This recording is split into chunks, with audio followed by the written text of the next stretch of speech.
Hey folks, this is Kalani. There is so much to talk about this week. We have a lot of class changes, buffs and nerfs to go through, both for right now, but as well as the very near future in patch 10.5. That's right, the very first Dragonflight patch is already well on its way with class changes, huge talent overhauls, in some cases a complete redesign of the talent trees, and all new content to explore and take part in. There's new mounts and transmog to collect, more reasons to log in and play, and there's even a new Dragonflight trial coming, so you can test the waters without actually having to buy Dragonflight. Great for any friends you might have that are still on the fence. There's a lot to go through, so let's break down everything that's happened this week in WoW. Now before we jump in, be sure to hit up that like button and subscribe so you never miss another video. To start with, we have two rounds of class changes. The first one we're going to talk about will be pushed through with the weekly reset, so that's on Tuesday or Wednesday to the live servers, so that's arguably more important because we'll see those changes much sooner. The second set of changes we're going to go through are on the PTR. Yes, you heard me right, the public test realms are being updated already with patch 10.5, so our first patch for Dragonflight is already in the pipeline, which is great news for the overall expected pacing of this expansion. The class changes coming with the weekly reset are fewer in number and aren't quite as big, so let's go through them quickly. To start with, Resto Druids will see quite a few buffs, including a 5% increase to all of their healing, which will definitely be a welcome change. This change does not apply to PvP, however. For Death Knights, there are some general buffs to talents and passives, and some more targeted buffs for Unholy specifically. Durations have been increased, damage has been increased for quite a few key abilities, and overall they should be doing quite a bit better with these changes in place. Evokers get a quick buff to their disintegrate damage, 15% buff to their main single target damage dealer, so they should hopefully be doing a bit better in single target. Marksmanship Hunters will see a tiny nerf, 3% damage reduced across the board. I guess they were doing a bit too well, but just a bit. Fire Mages are getting buffed yet again. Their entire lineup of key abilities will see up to 12% buffs, which should translate into a nice damage increase overall. Frost is going to see the same treatment with buffs up to 15% of their main rotational abilities as well. Splitting Ice also got buffed, which is kind of surprising as that tends to get out of control very quickly, but that will now deal 80% of normal damage to the secondary target, up from 65%. Continuing with the minor nerfs, Windwalker Monks will also see a 3% damage reduction for all of their abilities. And then for the priests, the mana cost of Power Word Shield was slightly increased, and there are some big buffs for Shadow. 10% buffs for a lot of abilities, with some going up to 20%, so Shadow Priest should be in a much better place going forward. Rogues are up next, and this should come as no surprise to anybody, but there are a few nerfs in here. To start with, Resounding Clarity will anima charge 2 additional combo points down from 3, and then there are general across-the-board nerfs as well. 3% for each spec, actually, so all 3 rogue specs will do just a tiny bit less damage when the next weekly reset rolls around. Throw Enhancement into this mix as well, because they will also be given a 3% damage nerf across the board. I kind of like these smaller nerfs to see how things go with minor tuning, and then big things can be addressed later, like maybe in an actual patch. Warlocks also made the list. Affliction will see some very nice buffs, up to 20% in some cases, including a 15% boost to Malefic Rapture, so that should help them quite a bit. And then Destruction will see a 5% increase to Chaos Bolt 2, so that's going to be nice. And then last but not least, we have the Warriors. Arms will see a 3% damage buff to everything, and then some extra buffs to Mortal Strike and Execute. The Fury 2-set bonus was also given a nice little buff. And that's all for the currently planned class changes for this coming weekly reset, but the fun is only just beginning. Let's move on and take a look at the changes coming with patch 10.5. Some of these are absolutely huge, especially in comparison to what we just talked about, and Druid is actually getting more of a rework, which could be good or bad depending on how you like Druid right now.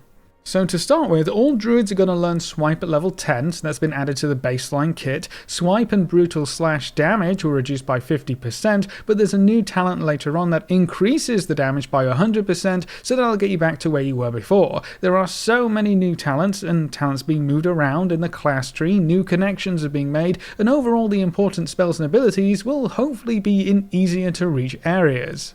For balance specifically, the tree has been redesigned, so again, lots of changes and things moving around. Lunar Eclipse no longer increases the crit chance of Starfire, but instead increases its AoE damage. A few talents have been buffed and some have been removed entirely.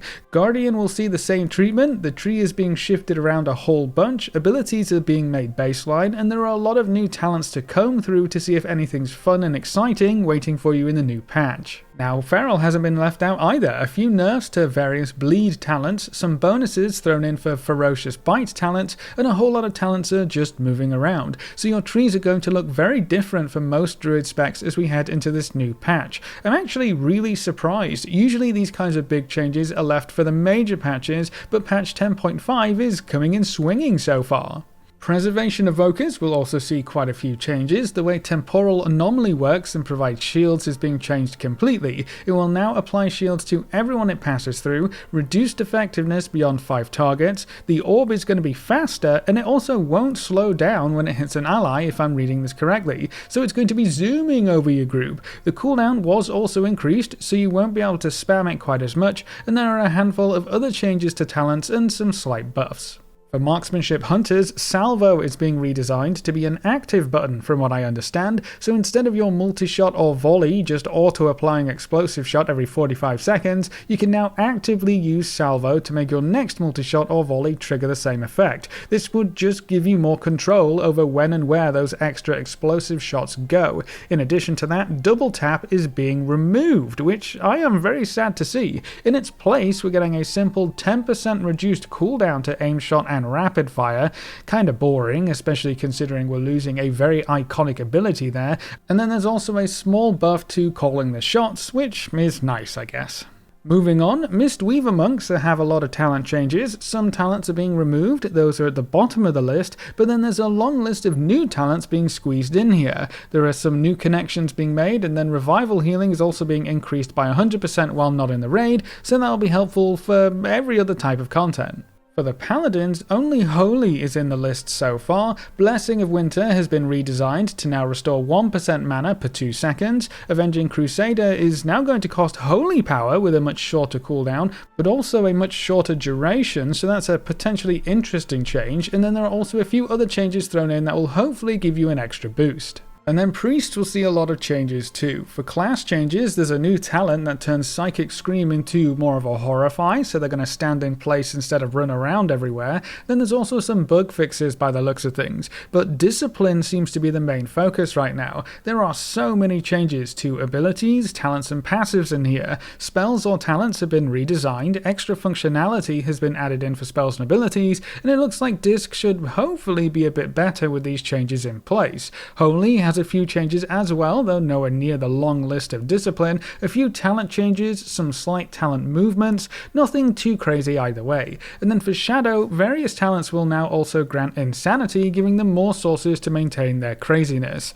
Shamans only have one change for right now, Healing Tide Totem will get a big buff while outside of raid encounters, and then we come to the Warlocks. Soulkeeper has been redesigned, so you can play the ultimate Warlock fantasy of collecting tormented souls, sounds wonderful, and then Inquisitor's Gaze was also redesigned and made a passive. For Affliction specifically, Soul Tap has been removed, some talents were moved around, Focused Malignancy is making its way back in for some extra single target damage, and then Soul Swap has been redesigned to be more like an older version of itself, so that could be interesting going forward. And then last but not least, the Warriors. It's only arms for now, talents have been moved, new connections are being made, new talents are being added, and a few changes for the spec as a whole, including Sweeping Strikes being made baseline, so that's kind of exciting. So more than anything else, it seems the next round of major changes coming our way in patch 10.5 is going to revolve around the talent trees for the most part, which is really exciting to me. This is definitely what I was hoping for, change up the talent trees, get things to a really good place, and just smooth everything out, especially for the specs and classes that didn't get a lot of time and attention before Dragonflight came out.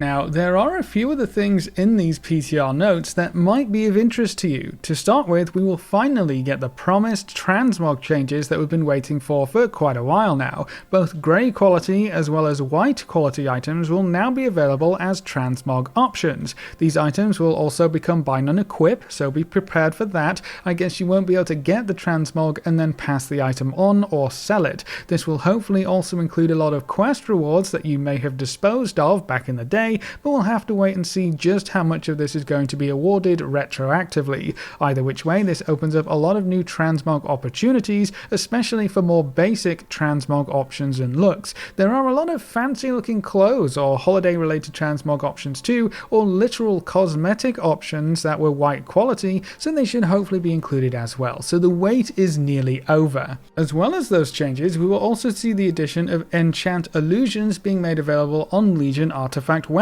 I believe this popped up very briefly in the past, but it was rectified or removed quite quickly, so this will be enabled in patch 10.5 as a purposeful addition to the game. If you really love the idea of using a Legion artifact skin, but you hated that you couldn't apply an enchant illusion to it, well, this should be a nice addition for you. But perhaps the most interesting addition coming with patch 10.5 is the new trading post. This is a brand new feature, which is kind of crazy considering this patch doesn't look to be a major content patch, but we're seeing some big content additions nevertheless. So the trading post is going to pop up in Orgrimmar and Stormwind at the previously changed locations that we thought might end up being stables. I doubt anyone could have actually guessed that we would see an entirely new way to play the game being added in these locations. The trading post sounds quite simple. You can earn a brand new currency throughout your adventures and you trade that in for some shiny goodies. What kind of goodies, I hear you ask? Well, a lot of different things. It seems like we'll be able to earn new transmog options, new pets, new mounts,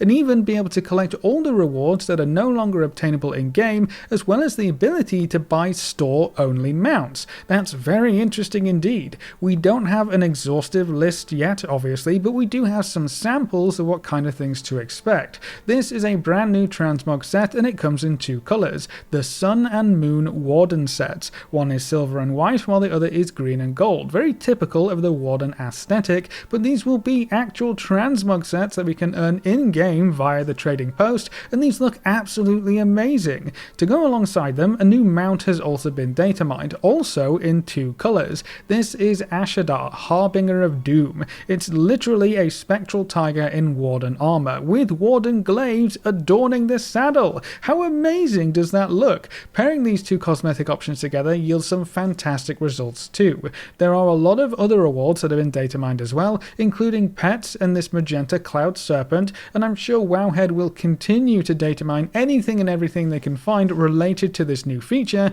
but how exactly is this all supposed to work? Well, from what we know so far, you will earn the trading post currency called Trader's Tender from completing monthly activities in-game. The first activity is quite simple, just log in. If you log in every month and head to the Trader's Post, you can get 500 Trader's Tender every single month. And then by completing various activities in the new Traveler's Log, you can earn up to an additional 500 Trader's Tender. So half of the entire thing is actually just logging in, and if you want to work for some more, you can do. We have a small preview of that Traveler's Log, so you can see there are various categories on the left: Dragonflight, Dungeons and Raids, Holidays and Events, Other, Pet Battles, Professions, PvP and Quests. So you should be able to do any and every objective in those categories to work towards this new currency.